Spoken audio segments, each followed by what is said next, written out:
बचाओ, बचाओ, बचाओ।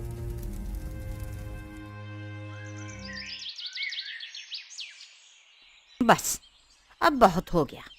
अब वो इस गांव में नहीं रह सकती। जब तक वो गांव में रहेगी तब तक हम में से कोई भी चैन से नहीं जी पाएगा। अरे, मेरी बेटी ने कल उसका चेहरा देख लिया था तो वो रात भर नहीं सो पाई।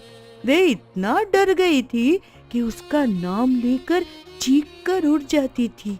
अरे, जब से मेरे बेटे ने उसका चेहरा देखा है तब से उसका भी कुछ ऐसा ही हाल है। वह तो घर से बाहर निकलने में भी डरता है।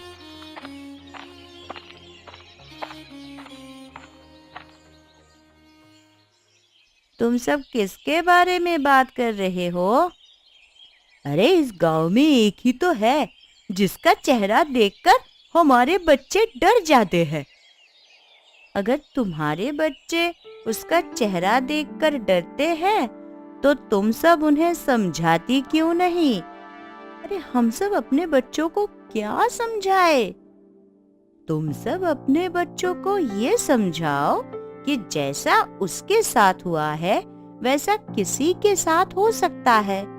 तुम्हारे साथ भी तो हो सकता है ना? अगर तुम में से किसी के साथ वैसा हुआ और तुम्हारे बच्चे तुम्हें देखकर डरने लगे तो क्या तुम उन्हें छोड़कर चली जाओगी? तुम हमेशा ये फालतू की बातें मत करो मुनिया ताई। हम में से कोई तुम्हें कुछ भी नहीं कह रहा है तो इसका मतलब ये नहीं कि तुम फालतू की बातें करने लगोगी। मैं तो बिल्कुल सही कह रही हूँ। तुम्हें ही मेरी बात गलत लग रही है तो मैं क्या करूँ? चल भाई, आज लकड़ियां नहीं काटनी क्या तुझे? क्या हुआ भाई, तू किन ख्यालों में खोया हुआ है? अब मैं तुझे क्या बताऊं, तू सब कुछ तो जानता है। हाँ, मैं सब जानता हूँ, लेकिन अब उस घटना के बारे में सोचते रहने से क्या होगा? अब जो हो गया उसे बदला तो नहीं जा सकता ना। तू बिल्कुल सही कह रहा है विनोद। चल, अब सूखी लकड़ियां काटकर बाजार में बेचते हैं। आखिर हम लकड़हारे जो ठहरे, और सबसे अच्छे और पक्के दोस्त भी। ये हुई ना जिंदा दिली वाली बात। बहू, अरे जा, कुएं से पानी ले आ। घर में एक बूंद पानी नहीं है। तू खाना बनाकर रखना, मैं खेत जा रही हूँ।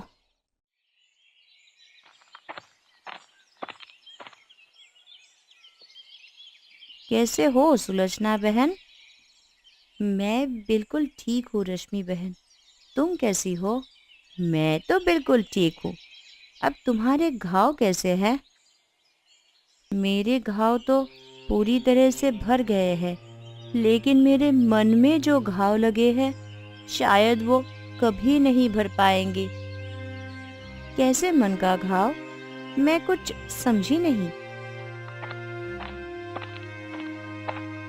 बहुत प्यास लगी है, पानी पिला देना चाची।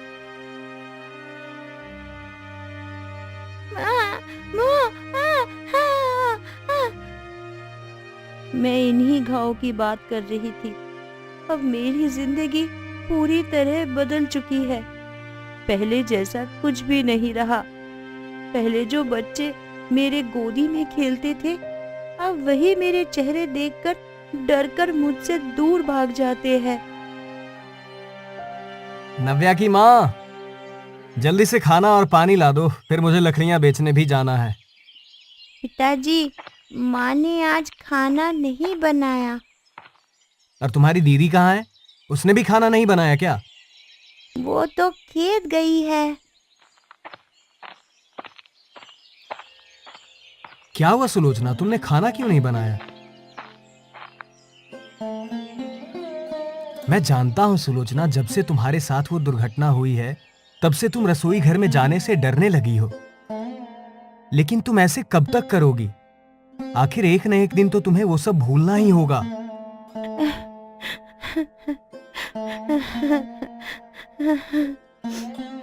वह बात नहीं है जी। मैं कुछ और ही सोच रही हूँ। तुम क्या सोच रही हो? मैं ये सोच रही हूँ कि क्या इंसान का चेहरा ही मायने रखता है, उसके मन और आचरण के कोई मायने नहीं है। मैं तुम्हारी बात समझा नहीं। जब मेरा चेहरा सुंदर था तब लोग मेरे पास आते थे, मुझे चोरी चोरी निहारते थे, और अब जब मेरा चेहरा जल चुका है तब लोग मेरी तरफ देखना भी पसंद नहीं करते, मुझे देखते ही डरकर भाग जाते हैं। यही दुनिया है भाग्यवान। ऊपरी सुंदरता सब देखते हैं, मन कोई नहीं टटोलता। अगर लोग मन देखने लगे ना, तो आज काला गोरा दुबला पतला रूप कुरूप का भेद ही नहीं होता। आप बिल्कुल सही कह रहे हो जी। अरे, मैं तो अपने ही ख्यालों में खोई हुई थी। आपके लिए खाना बनाना तो भूल ही गई। अभी जाती हूँ और गर्मा गर्म रोटियां सेकती हूँ। सुलोचना, अरे ओ सुलोचना, कहाँ छुपी बैठी है? बाहर निकल। अरे बहुत हो गया, अब मैं तेरी हरकतें बर्दाश्त नहीं करूंगी। क्या हुआ? तुम दोनों इतने गुस्से में क्यों हो? देख, मैं तुझे एक बात साफ साफ बता देना चाहती हूँ। तुझे देखकर हमारे बच्चे डर जाते हैं, इसलिए तू अपना चेहरा छुपा कर रखा कर। हाँ, और मेरी बात मान तो तू घर से बाहर ही मत निकला कर। पहले की बात और थी और अब की बात और है। आखिर सुलोचना ने ऐसा क्या किया है जो तुम दोनों इससे इस तरह बात कर रही हो? इसने जो कुछ भी किया है इसे अच्छी तरह मालूम है, इसी से पूछ लेना। ये दोनों किस बारे में बात कर रही थी सुलोचना? इन्होंने तुम्हें इतना कुछ सुनाया, लेकिन तुमने इनकी बात का जवाब नहीं दिया। बताओ तो सही, आखिर हुआ क्या है जो तुम्हारी सहेलियों ने इतना कुछ? ये नहीं बताएगी, मैं आपको सब कुछ बताती हूँ।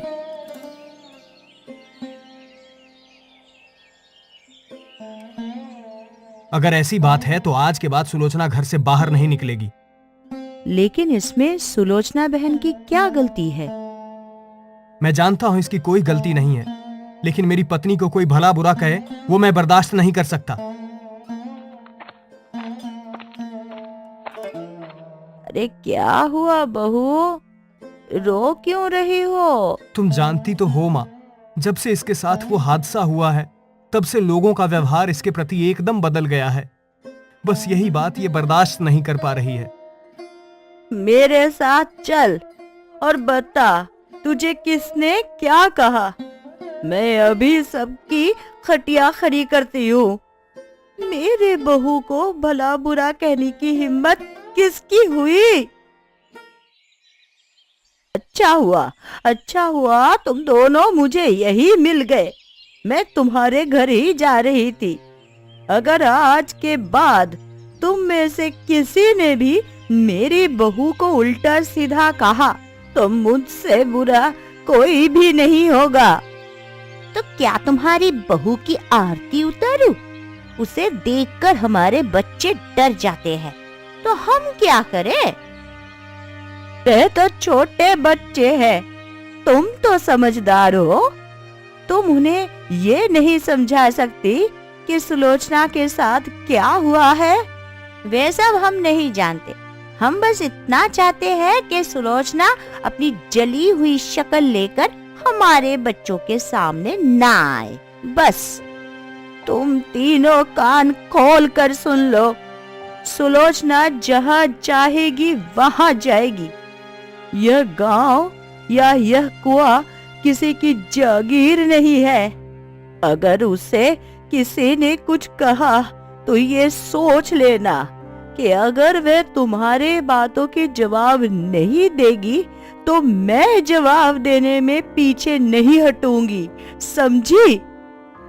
इन तीनों के साथ ऐसा ही होना चाहिए।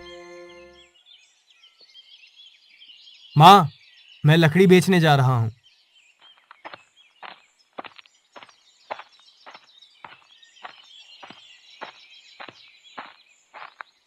लकड़हारा आया, सूखी लकड़ी ले लो। लकड़हारा आया, सूखी लकड़ी ले लो। ए लकड़हारे, लकड़ी क्या भाव दी? ज्यादा नहीं भैया, सिर्फ 50 रुपए में पूरा बोझा ले लो। तुम बहुत ज्यादा दाम लगा रहे हो, कुछ कम करो। भैया बोझा भी तो बड़ा है, और सूखी लकड़ियां लाने के लिए जंगल में बहुत अंदर तक जाना पड़ता है, बहुत मेहनत भी लगती है। उसी के हिसाब से दाम लगाए हैं मैंने। ठीक है, तो फिर मैं 45 रुपए दूंगा, इससे 1 पैसा ज्यादा नहीं दूंगा। देना है तो दो, नहीं तो आगे जाओ। ठीक है भैया, लाओ दो 45 रुपए। मैं भी तुम दोनों के साथ खेलूं? नहीं, मैं तेरे साथ नहीं खेलूंगी। और मैं भी नहीं खेलूंगा। लेकिन तुम दोनों मेरे साथ क्यों नहीं खेलोगे? अभी तक तो हम तीनों साथ में खेलते थे। मेरी माँ ने मुझे तेरे साथ खेलने से मना किया है। और मैं भी नहीं खेलूंगा। मेरी माँ ने भी कहा है कि अगर मैं तेरे साथ खेलूंगा ना, तो वो मुझे अंधेरे कमरे में बंद कर देगी। तुम दोनों मेरे सबसे अच्छे दोस्त हो ना? चल ठीक है, तू खेल ले हमारे साथ। मैंने तुझे मना किया था ना कि तू उस जलमुही के बेटी के साथ मत खेलना। तू आज घर चल, मैं तुझे बताती हूँ। नीलम, तू भी अपने घर जा।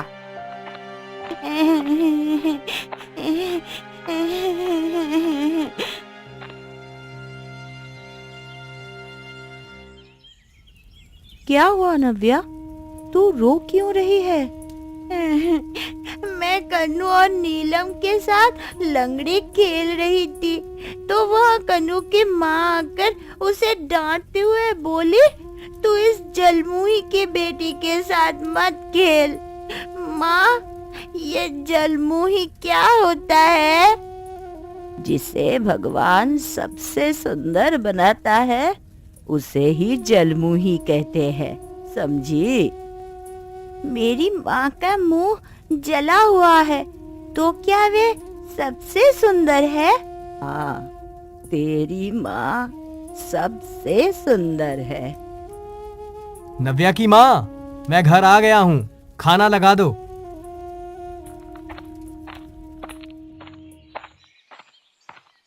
अरे, आ गई तू?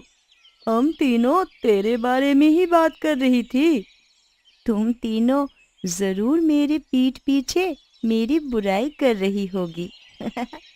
हम अब तेरी बुराई करें? ऐसा कभी नहीं हो सकता। हम चारों तो पक्के सहेलियां हैं। हमारी दोस्ती की तो लोग कसमें खाते रहते हैं, कसमें।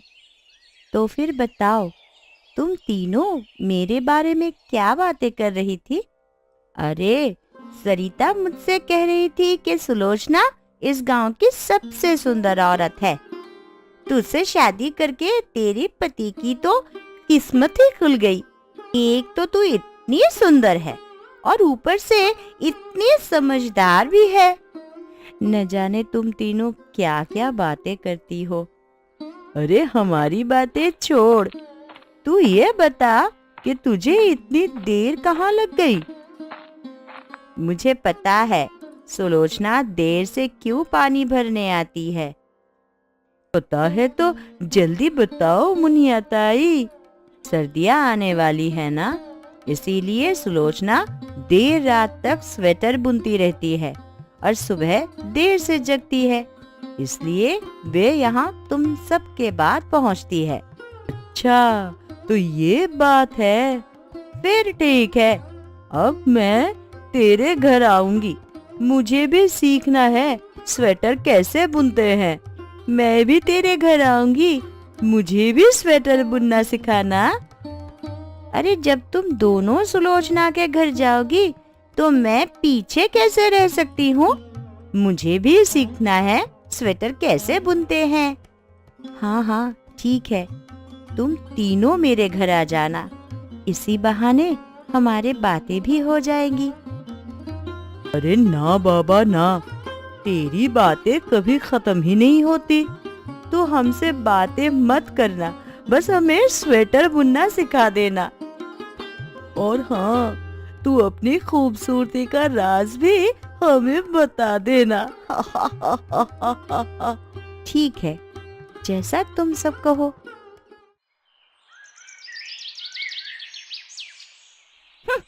सुबह सुबह इसका मुंह देख लिया। अब न जाने दिन भर कौन कौन से परेशानियां आएंगी। सही कहा तूने, अब तो मेरा पूरा दिन खराब जाने वाला है। अरे अब क्या कहूँ ऐसे बेशर्म लोगों को। कल इसकी सास ने हम सब से जो कुछ भी कहा उसके बारे में मैंने अपनी सास को बताया था। अरे तो उन्होंने क्या कहा? उन्होंने जो कुछ भी कहा वो कुछ दिनों में ही तुम सबको पता चल जाएगा। लकड़हारा आया, सूखी लकड़ी ले लो। लकड़हारा आया, सूखी लकड़ी ले लो। ओ लकड़हारे सुन, आज के बाद यहाँ दिखाई दिया ना तो तेरे लिए अच्छा नहीं होगा। अगर तू अपनी भलाई चाहता तो आज के बाद इस मोहल्ले में दिखाई मत देना। क्या हुआ भाई, तुम मुझसे ऐसा क्यों कह रहे हो? बन तो ऐसे रहा है जैसे तू कुछ जानता ही नहीं। अब तू भोले भाले गांव वालों को और बेवकूफ नहीं बना सकता। अब हम सबको पता चल चुका है कि तू अपनी लकड़ियों पर जादू टोना करता है ताकि तू उन्हें ज्यादा और ऊंचे दाम पर बेच सके। तेरे जादू टोने की वजह से ही तेरी पत्नी भी जल गई। तू क्या चाहता है कि हम सब भी जल जाएं? ये तुम क्या कह रहे हो भाई? मेरी तो कुछ भी समझ में नहीं आ रहा है। चला जा यहां से।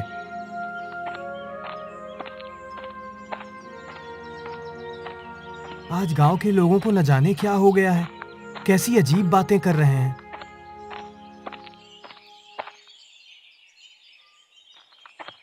पापा आ गए, पापा आ गए। पापा आज मेरे लिए खाने को क्या लाए हो? अरे क्या बात है, आज तो बहुत परेशान लग रहा है। ना जाने आज गांव के लोगों को क्या हो गया है, वो अजीब बातें करने लगे हैं।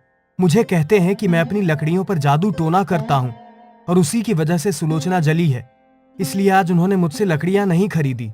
मुझे लगता है ये गांव वाले पगला गए हैं। कोई बात नहीं, इस गांव में नहीं तो ना सही, तू कल पड़ोस वाले गांव में जाकर लकड़ियां बेच आना। तू अभी बहुत थका हुआ है रे, खाना खाकर आराम कर ले।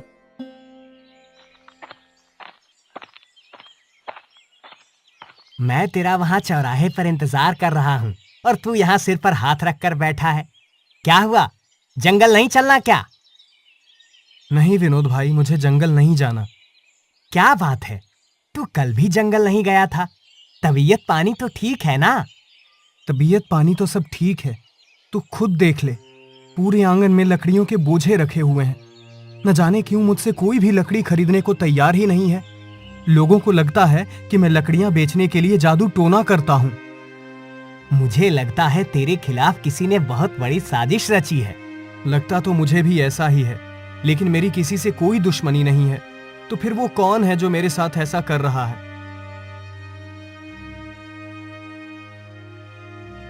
मुझे पता है ये सब मेरे कारण हो रहा है।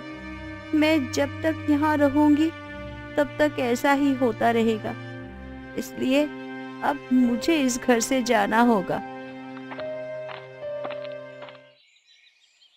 आज मेरा मन लंगड़ी खेलने का नहीं है।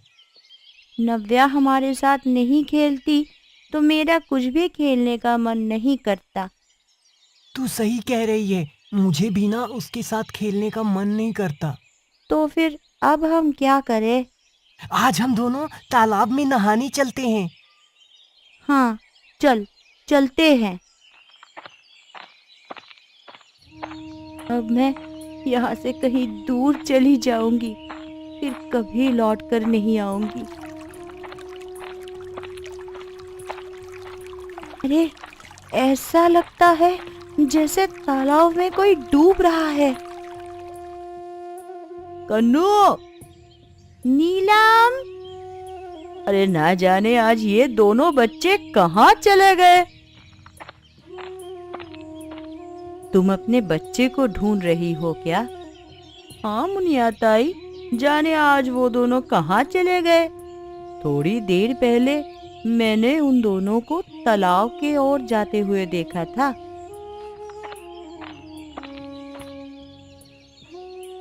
तू मेरे बच्चों के साथ क्या कर रही है? दूर हट इनसे। माँ, आप चाची को डांटो मत। इन्होंने हम दोनों को तालाब में डूबने से बचाया है। हमें माफ कर दो सुलोचना, हम दोनों ने तुम्हें बहुत गलत समझा। तुम्हारा चेहरा जल जाने की वजह से हम दोनों ने तुम्हारी बहुत बेइज्जती की, तुम्हारे साथ गलत व्यवहार किया, लेकिन फिर भी तुमने हम दोनों की बच्चों की जान बचाई। हम दोनों ही अपने बातों और अपने किए से बहुत शर्मिंदा है। मैं अब ये समझ गई हूँ कि चेहरे चाहे जैसे भी हो, लेकिन मन हमेशा अच्छा होना चाहिए। हमने पहले भी तुम्हारा चेहरा ही देखा था और अभी भी तुम्हारा चेहरा ही देख रहे थे। जलने से पहले सुंदर चेहरा और जलने के बाद